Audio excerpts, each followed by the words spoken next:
12 марта в Казахско-американском университете прошла встреча со спортсменом, сильной личностью и просто интересным человеком Сериком Ясматовым.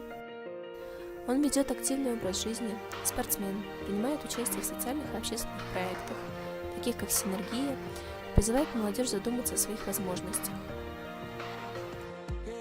Что я хочу вам сказать, чтобы вы не стояли на месте никогда вообще.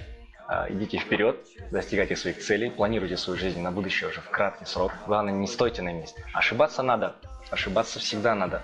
Это и есть уроки жизненные. И из них уже извлекать что-то определенно нужное для себя, именно плюсы, и ими работать. А эти минусы, которые будут на пути стоять, это ваша мотивация.